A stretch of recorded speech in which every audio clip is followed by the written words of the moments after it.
अभी हमने इससे पहले पढ़ा था सेल के बारे में। इसमें हमने पढ़ा था cell. Cell is the basic structural fundamental unit of life. हमने जिसमें पढ़ा था कि जो सेल होती है वो क्या होती है, हमारी लाइफ की, किसी भी लिविंग ऑर्गेनिज्म की क्या होती है, बेसिक स्ट्रक्चरल और फंक्शनल यूनिट होती है, यानी कि जहाँ से लिविंग ऑर्गेनिज्म का निर्माण शुरू हुआ होता है। फिर इसमें हमने पढ़ा था उसके टाइप्स के बारे में कि सेल के अकॉर्डिंग ऑर्गेनिजम्स को कितने पार्ट्स में डिवाइड किया गया। तो उसमें हमने पढ़ा था यूनिसेलुलर और मल्टीसेलुलर के बारे में। यूनिसेलुलर हमने पढ़ा था जिसमें कि सिंगल सेल से बने हुए जो ऑर्गेनिजम्स होते हैं वो यूनिसेलुलर कहलाते हैं। और फिर हमने दूसरा पढ़ा था मल्टीसेलुलर, जिसमें जो ऑर्गेनिज्म बहुत सारी सेल से मिलकर बने हुए होते हैं वो क्या कहलाते हैं, मल्टीसेलुलर कहलाते हैं। फिर हमने आगे पढ़ा था कि जो ऑर्गेनिजम्स हैं प्रेजेंस के बेस पे देखें तो उनको दो पार्ट में डिवाइड किया गया था, नॉन सेलुलर और सेलुलर।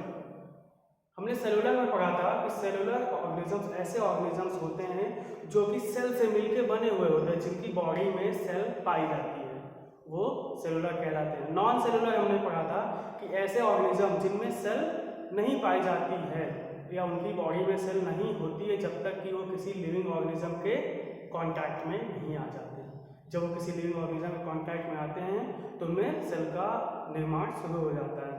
फिर हमने आगे पढ़ा था कि सेलुलर जो ऑर्गेनिज्म होते हैं वो दो पार्ट्स में डिवाइड किए गए थे, एक प्रोकैरियोटिक ऑर्गेनिज्म, दूसरा यूकैरियोटिक ऑर्गेनिज्म। प्रोकैरियोटिक यानी कि प्रोकैरियोट्स, ऐसे ऑर्गेनिज्म जिनमें सेल्स क्या होती हैं, प्रिमिटिव होती हैं, अनडेवलप्ड होती हैं, यानी कि कंप्लीट सेल्स नहीं होती हैं।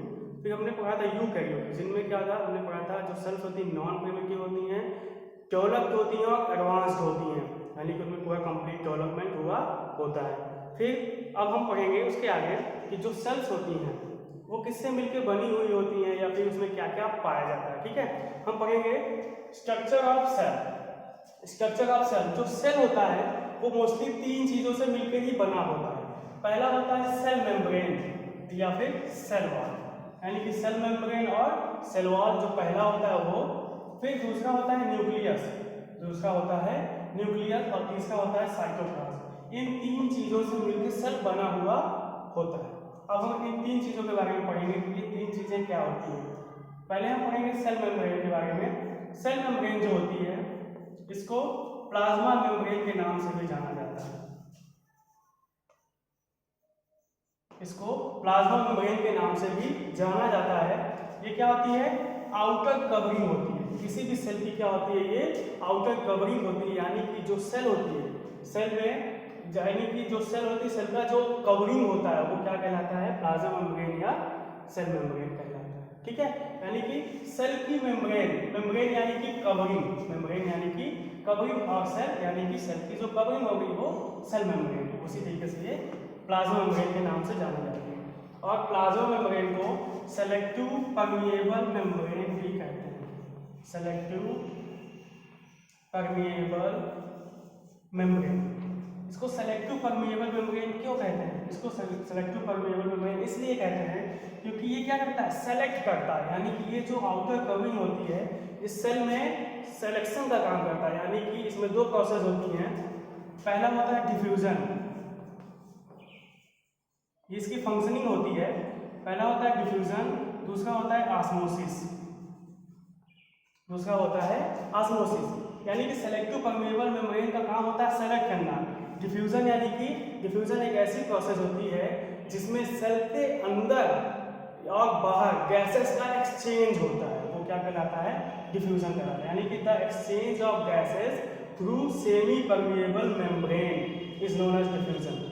फिर ऑस्मोसिस, ऑस्मोसिस में क्या होता है, इसमें जो लिक्विड पार्ट होता है, यानी कि जो एनर्जी के फॉर्म में होता है, प्रोटीन के फॉर्म में होता है, मिनरल के फॉर्म में होता है, वो लिक्विड पार्ट जो सेल में एब्जॉर्ब होता है या फिर सेल में जाता है, सेल से बाहर आता है, वो प्रोसेस क्या कहलाती है, ऑस्मोसिस। यानी कि the flow of liquid particles through semi permeable membrane in cell is known as osmosis.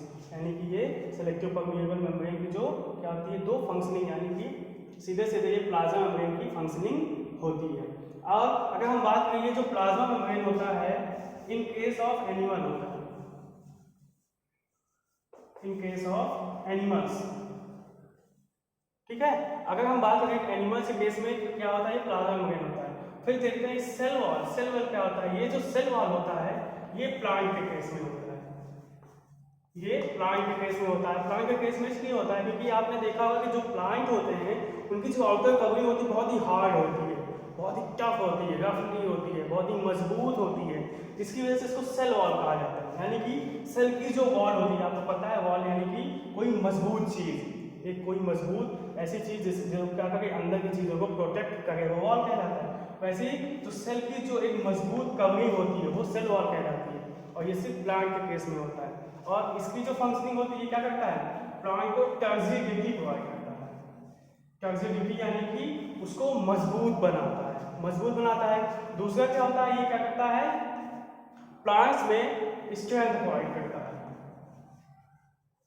कैसी स्ट्रेंथ, मैकेनिकल स्ट्रेंथ। मैकेनिकल यानी कि प्लांट को सीधे खड़े रहने में, हवा आए तो उसको टूटने से बचाने में, और प्रॉपरली मेंटेनेंस रहे, मजबूत रहेगा तो टिका रहेगा, जिससे वो आगे की उसमें फंक्शनिंग वो ग्रो कर सके, वो सारी चीज़ें। तो सेल वॉल क्या करता है, प्लांट के केस में होता है, वो क्या करता है, उनको टॉक्सिसिटी और स्ट्रेंथ प्रोवाइड करता है, जिससे कि वो प्लांट्स या पेड़ पौधे या फिर जो भी होते हैं वो मजबूत टिकाऊ होते हैं।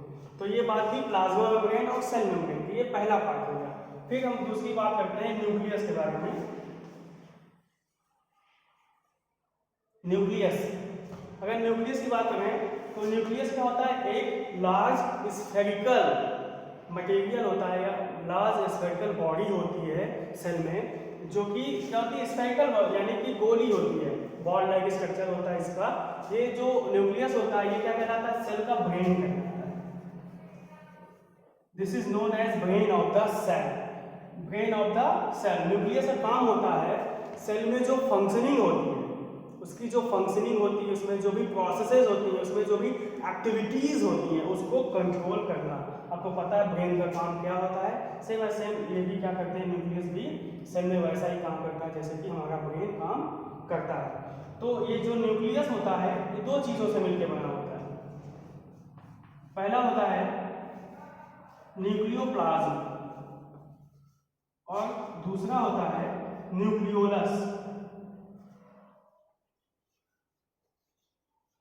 न्यूक्लियोप्लाज्म यानी कि जो न्यूक्लियस के अंदर जेली लाइक पार्ट पाया जाता है या फिर लिक्विड पाया जाता है,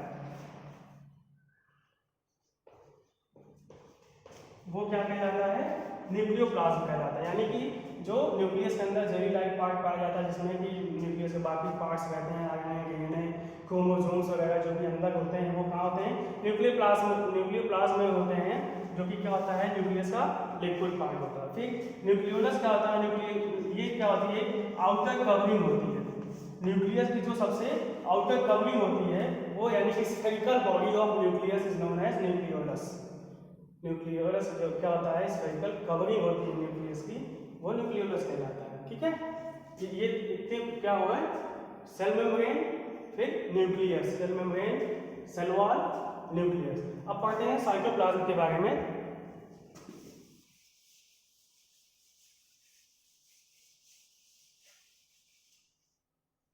साइटोप्लाज्म जो होता है ये तीसरा पार्ट होता है सेल का, यानी कि सबसे मेन पार्ट। अगर देखें तो सेल में ये तीनों क्या होते हैं, मेन ही पार्ट होते हैं। उसके बाद जो सब यानी कि सेल का जो पूरी बनावट होती है, पूरा जो स्ट्रक्चर होता है, पूरी उसमें की जो फंक्शनिंग होती है, उसमें जो अलग से पार्ट पाए जाते हैं वो साइटोप्लाज्म में पाए जाते हैं। अगर हम देखें साइटोप्लाज्म क्या होता है, जो सेल मेम्ब्रेन यानी कि प्लाज्मा मेम्ब्रेन और न्यूक्लियस के बीच का जो पार्ट होता है वो साइटोप्लाज्म होता है। यानी कि द लिक्विड और jelly like part of the cell which is found between plasma membrane and nucleus is known as cytoplasm. यानी कि लिक्विड और जेली लाइक पार्ट जो न्यूक्लियस में पाया जाता है वो साइटोप्लाज्म कहलाता है। ये क्या करता है, साइटोप्लाज्म सेल में जो फंक्शनिंग होती है, जो एक्टिविटीज़ होती हैं, वो साइटोप्लाज्म के थ्रू होती हैं। उसमें जो भी चीज़ें ट्रांसफर होती हैं, उसमें जो ग्रोथ होती है, जो डेवलपमेंट होता है, सब साइटोप्लाज्म के थ्रू होता है। साइटोप्लाज्म जो होता है ये भी दो चीज़ों से मिलकर बना होता है। पहला होता है साइटोसॉल, पहला होता है साइटोसॉल। साइटोसॉल क्या होता है, जो जेली लाइक पार्ट होता है।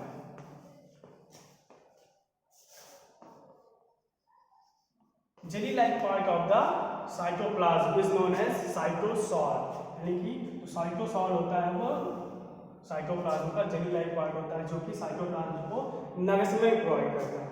नरिशमेंट प्रोवाइड करता है कैसे? क्योंकि इसमें जो भी केमिकल मटेरियल्स पाए जाते हैं, जैसे कि इसमें प्रोटीन होती है, मिनरल होता है, अमीनो एसिड्स होती हैं, ये सारी चीज़ें क्या होती है साइटोसॉल में पाई जाती हैं। और cytosol store house of chemical materials कहलाता है साइटोप्लाज्म का। ठीक है, अब दूसरी बात करते हैं, इसमें दूसरा क्या पाया जाता है साइटोसॉल के बाद? इसमें होता है सेल ऑर्गेनेल्स। सेल ऑर्गेनेल्स यानी कि सेल के जो ऑर्गन्स होते हैं वो क्या कहलाते हैं? सेल ऑर्गेनेल्स कहलाते हैं। यानी कि जो सेल होता है, ये सेल के जो ऑर्गन्स होते हैं जिनमें एक्टिविटीज होती हैं, जिसके थ्रू सेल में डेवलपमेंट होता है, वो सेल ऑर्गेनेल्स कहलाता है। सेल ऑर्गेनेल्स अगर देखें तो सेल में 10 तरह के ऑर्गन्स पाए जाते हैं, चाहे वो प्लांट हो या एनिमल हो। 10 से 12 तरीके से पाया जाता है, जिसमें कुछ कॉमन होता है, यानी दोनों में पाया जाता है, कुछ का मतलब डिफरेंस होते हैं। क्योंकि आपको पता है प्लांट और एनिमल बहुत सारी डिफरेंसेस हैं, लेकिन बहुत सारी ऐसी भी चीज़ें हैं जो दोनों में क्या होती हैं? सेम होती हैं। ठीक है, तो अगर देखें तो जो हमारा सेल होता है वो 3 चीज़ों से मिलकर बना हुआ होता है। पहला सेल मेम्ब्रेन, प्लाज्मा मेम्ब्रेन या फिर सेल वॉल, फिर दूसरा न्यूक्लियस, तीसरा क्या है? साइटोप्लाज्म। अगर हम देखें तो मान लीजिए ये क्या है, कोई सेल का स्ट्रक्चर हम बना रहे हैं। ठीक है, इस सेल का क्या है? स्ट्रक्चर है। अगर हम ऐसे बनाएं इसको, फिर उसके अंदर हमने फिर बहुत सारे उसके पार्ट्स बना रहे हैं हम इस तरीके से।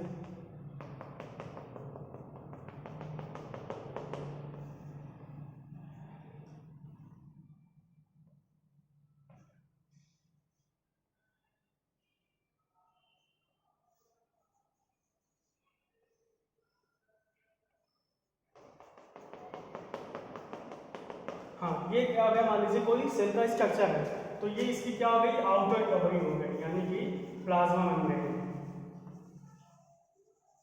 या सेल वॉल, या फिर प्लांट के केस में सेल वॉल। फिर अगर हम ये बात करें, ये जो होता है ये क्या कहलाता है? पूरा न्यूक्लियस कहलाता है, यानी कि brain of the cell.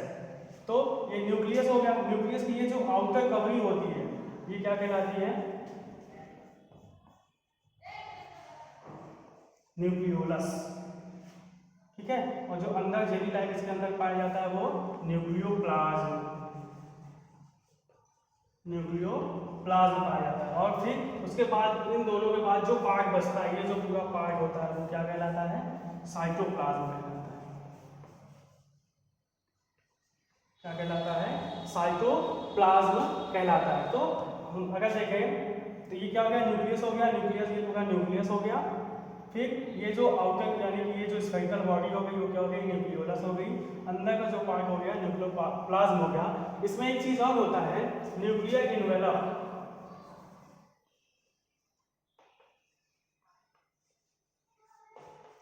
Nuclear envelope, जैसे कि सेल की आउटर कवरिंग होती है जिसको प्लाज्मा मेम्ब्रेन कहते हैं, वैसे ही इस न्यूक्लियस की एक आउटर कवरिंग होती है, वो क्या कहलाता है? न्यूक्लियर एनवेलप कहलाता है। न्यूक्लियर एनवेलप यानी कि न्यूक्लियस की आउटर कवरिंग, जो कि न्यूक्लियस को प्रोटेक्शन प्रोवाइड करता है। तो ये है स्ट्रक्चर ऑफ सेल, जो सेल मेम्ब्रेन, प्लाज्मा मेम्ब्रेन जिसको कहते हैं, या फिर सेल वॉल, फिर न्यूक्लियस, फिर उसके बाद ये साइटोप्लाज्म। तो ये है स्ट्रक्चर ऑफ सेल।